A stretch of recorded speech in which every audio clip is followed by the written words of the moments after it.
Гапара Айтиева. И, как вы поняли, сегодня мы будем говорить про самого Айтиева, и у нас прямой эфир на тему «Айтиев. Жизнь в искусстве». Будем говорить про него, про его становление, про его работы, где он учился и так далее и тому подобное. Меня вы все знаете, меня зовут Эльдар Таналиев, я блогер, и я сегодня не один, потому что у нас сегодня в гостях очень крутые и великолепные люди. Давайте я их вам представлю.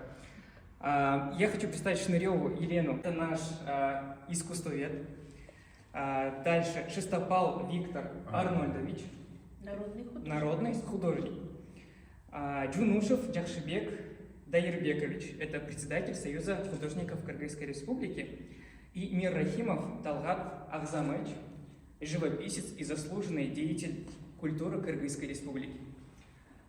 И слово я хочу передать Елене Сергеевой. Она начнет сейчас про нашу выставку речь. Ну, здравствуйте еще раз. Мне нравится, что мы пришли к такой аудитории, к молодой аудитории. И хотелось бы сказать, что когда в вашем кругу возникнет вопрос, а ты был когда-нибудь в музее Гапара Айтиева? А вы скажете, не был, но, по крайней мере, передачу смотрел. Вот это уже будет один шаг к искусству, к серьезному искусству. Потому что Гапар Айтиев родился в 1912 году. Представьте себе, это начало века 20-го. А мы с вами в 21 веке находимся. Так что мы сейчас находимся в уникальных обстоятельствах. Эта выставка собрана из произведений, которые хранятся в фондах музея. И каждая работа здесь – это просто определенное событие, поэтому я вас очень приглашаю на эту выставку, но при этом вы должны настроиться, что вы не просто со старым художником встречаетесь, а встречаетесь с ним молодым, крепким, здоровым, полным сил, человеком, который через войну прошел, который вступил в профессиональное изобразительное искусство и стал первым художником именно кыргызского профессионального искусства. Потому что, когда он родился, еще не было профессионального искусства в Кыргызии. То есть, когда бы художник стоял за мольбертом, с кистью и писал бы природу, например. Так? И вот здесь, на этой выставке, мы с вами встретимся с прекрасными пейзажами. Кыргызстан написан этим художником. Но прежде чем он стал таким большим мастером, он должен был учиться. А учился он в педагогическом техникуме, и попался ему преподаватель по рисованию. Владимир Витальевич Образцов, кажется так, я могу путать. Но то, что Образцов, это точно. Образцов увидел в этом мальчике, который еще плохо даже говорил по-русски, увидел необычайный талант и стал к нему присматриваться. И у них получился такой контакт, такое понимание друг друга прошло через всю жизнь. И даже Образцов достаточно рано умер. Даже после того, когда Образцова не стало, Айтиев до конца своих дней помнил о своем учителе. Это вот очень важно. Это его качество, как художника, и как гражданина, и как человека. Ну вот, а теперь, значит, Образцов увидел этот дар, а дальше молодой человек поехал учиться в Москву, училище 1905 года, а там был выдающийся советский живописец Крымов, он стал его педагогом. Вот такие учителя. Имея таких учителей, конечно, нельзя было на них только полагаться, нужно было много работать. И вы здесь увидите прекрасные этюды. С этюда начинается жизнь художника. И кроме этюдов, уже зрелый мастер пишет большие картины, большие выразительные пейзажи. Вот, например, эта работа, посмотрите. Ну, вы, конечно, все узнаете, что это Иссык-Куль. И такие барашки, и маленькая какая-то лодочка, рыбацкая, видимо, такая шхуна, и чабан, пасущий свое стадо. Простая, совсем простая работа. Обычный пейзаж. Но вы знаете, он так долго пролежал в запасниках, что сейчас он может смотреться как гиперживопись, как гиперискусство. Понимаете? И здесь представлены несколько этапов творчества художника. В 80-е годы он по-другому уже работает, более широкой кистью пишет свои полотна. А потом он обращается к портрету. И вот в жанре портрета он тоже проявляет себя как очень интересный мастер. Автопортрет – это когда о себе пишет художник, себя рисует, себя пишет. А это его портреты в молодости. Вот посмотрите, каким он был. Может быть, самый яркий его портрет – вот этот. Лидия Александровна Ильина, народный художник Киргизии, она графиком была. Она прекрасно владеет рисунком, и вот это такой Айтиев был. Советский человек с партийным билетом. Это работа Айтиев Каменского, Айтиев как военный, как участник войны. И, наконец, Жакуль Кожахметов. Вот здесь, вот такого я застала Айтиева в 1972 году, когда приехала в Киргизию. Вот такой государственный деятель, большой художник. Так его написал художник Жакуль Кожахметов. И вот этот вот скульптурный портрет, об этом нам расскажет Виктор Арнольдович, наш выдающийся скульптор. Пожалуйста, Виктор Арнольдович, вам слово. Работа, представленная перед вами, отлита из бронзы скульптора Заура Александровича Хабибуллина. Заур Александрович очень тонкий пластик и очень своеобразным восприятием мира. К сожалению, Заур Александрович очень рано ушел из нашего коллектива, очень рано. Весьма талантливый скульптор. Его скульптура отличается своеобразной какой-то гротесковой, может быть, остротой. И Айтиев принял это? Да, что и, понимаете, может быть, вот эта гротескность, она именно индивидуальность этого скульптора. Это не только эта работа, и в других работах это присуще его пластике. Это его собственный личный авторский язык. Вот. И в то же время очень хорошо передает характер Гапара Айтиевича. Вещь пользовалась большой популярностью у нас, вошла в состав постоянной экспозиции нашего музея, и она представлена вот сейчас вам. Ну, Виктор Арнольдович, продолжите, расскажите, как вы вместе работали. Ну, вот как будто мы постараемся вернуться в то время. Да, время далекое. Я приехал сюда в 1965 году. И, откровенно сказать, я свой творческий путь начал с благословения Гапара Айтиевича. Роль Гапара Айтиевича для меня, как художника, как человека, очень велика. Молодой студент приехал сюда после окончания, вернее, выпускник института, потому что здесь уже жила его семья после окончания Ташкентского института.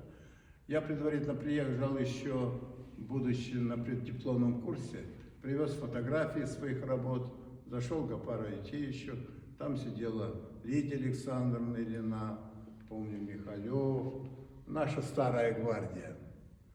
Я показал фотографии, он внимательно посмотрел, он был очень немногословен, и сказал: ну что ж, заканчивай, посмотрим, приезжай.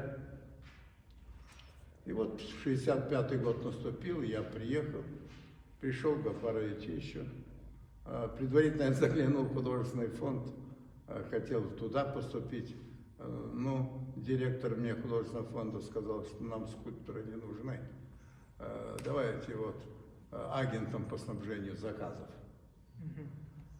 Ну, у меня коллега один вышел, говорит: слушай, ты зайди к Гапару Айтиевичу.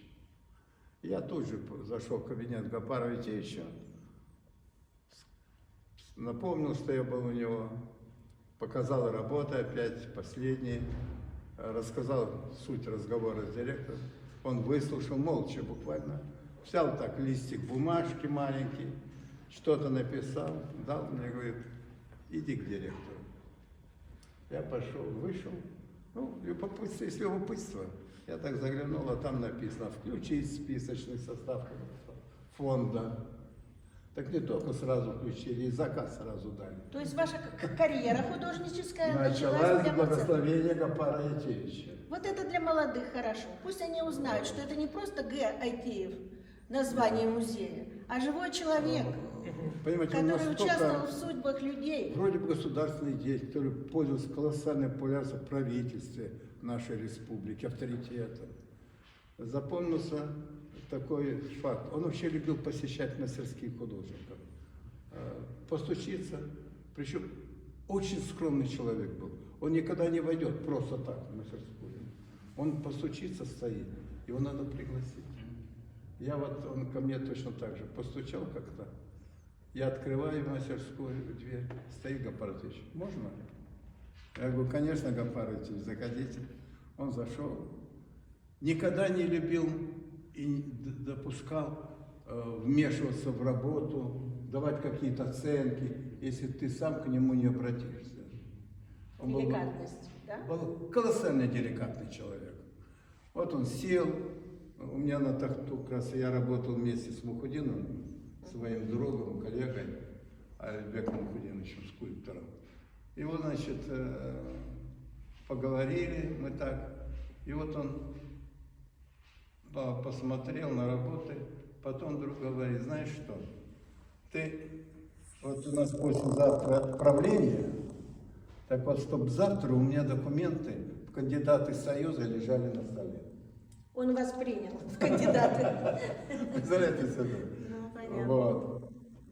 Мог бы, конечно, послать секретаря, вызвать меня в кабинет. А вот сам Аксакал пришел к молодому скульптору, совершенно, художнику, который еще только-только начал. И вот он... Тогда субординация, это было очень важно. Да. Очень, Так еще, да. еще интереснее было дальше. Я, конечно, закрутил всю эту машину фотографий. И вот немножко у меня с фотографиями личными получилась затяжка.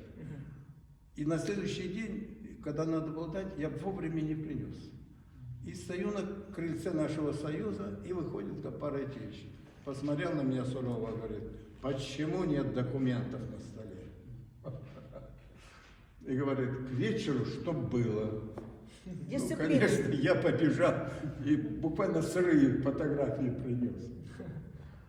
Вот интересный случай уже спустя какое-то время. Он был у меня в мастерской тоже. И вот его эти слова одни я запомнил, они как путеводная моя звезда. Я, правда, показал ему работы свои, мы посудили, поговорили. И он мне так как-то вскользь сказал, знаешь, Истопал, а ты вообще в скульптуре человек не лишний.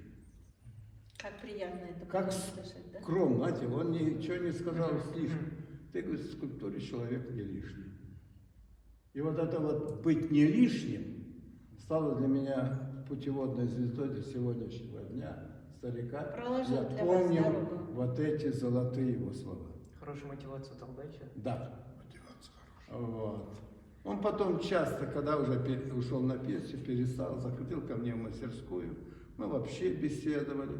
И вот многие такие суждения, они остались в моей памяти. Как-то зашел вопрос о персональной выставке кого-то. И вот он сказал, ты знаешь, вот мы выставляемся на республиканских выставках, одна работа, две. Вроде хорошие работы, о человеке складывается мнение. И вот человек решил делать персональную выставку свою, собирает все свои работы. И тут получается палка о двух концах. Можно или подняться, или опуститься. Поэтому, говорит, делать персональную выставку – это колоссальная ответственность художника. Конечно, попозже. Я после училища начал участвовать на выставках первый в 1970 году. в 70-м году как раз Гапар Кирич был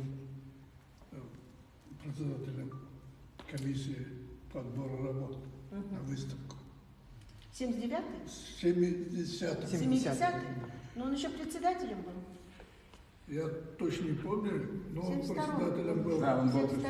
председателем. Он еще был председателем, да. Вот. Я в 72-м приехала. И я так посчастливился, что он отобрал. Но он же главный был там.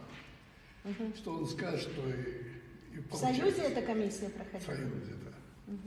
Очередь, многолюдно. Но, извини, Пока я попадешь. перебью тебя. У нас же молодежная аудитория. Хочется сказать, когда вы будете идти по этой улице, по Чуйскому проспекту идете и увидите написано «Дом художника».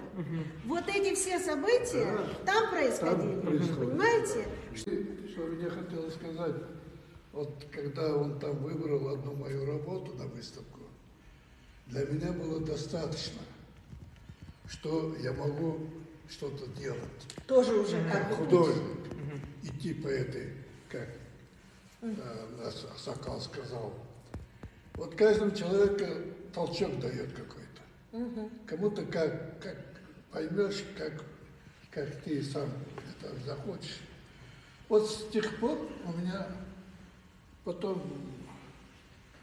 были еще выставки, еще были толчки такие. Мы, когда становимся в очередь, чтобы показать работы, чтобы отобрали На выставку. да, на выставку, На выставку. целыми днями стоит там. Да, да. Когда отбирают работы, ты счастливый ходишь.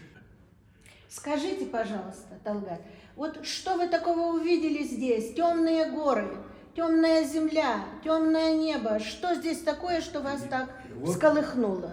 Нет, темное я ничего Ну вот я говорю конкретно, я зритель.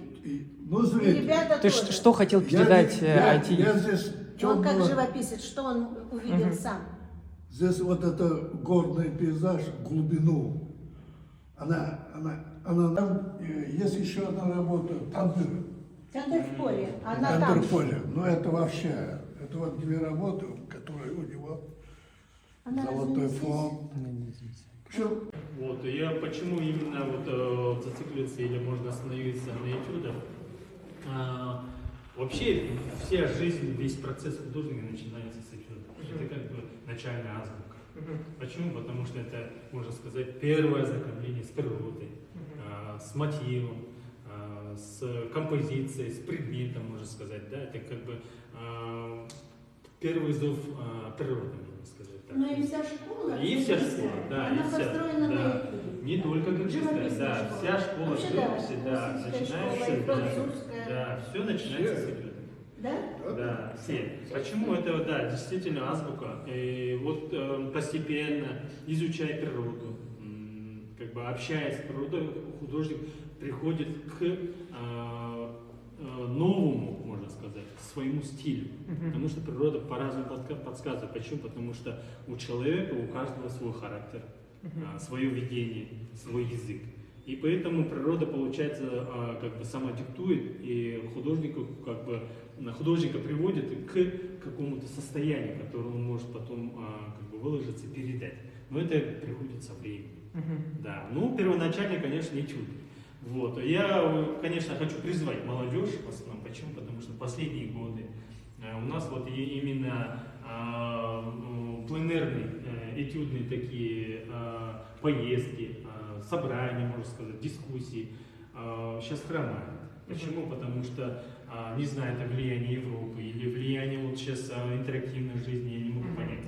Да. И когда именно вот этюдная сторона именно художников, когда хромает, теряется школа. Это всегда так. Почему? Потому что наша школа, кыргызская школа живописи, это всегда начиналось с этюдов. Такой был у нас суперинтересный прямой эфир. Очень надеемся, что смогли вам передать. Надеемся на то, что вы все придете, посмотрите, потому что через 2 дня это уже все будет убираться. Спасибо всем нашим гостям, что пришли, что рассказали о своих воспоминаниях, рассказали о своих работах, потому что такую информацию вы просто в интернете или где-то на YouTube не найдете. Так что вот, спасибо всем вам, что пришли, что помогли, и будем ждать вас, ребята. Всем пока.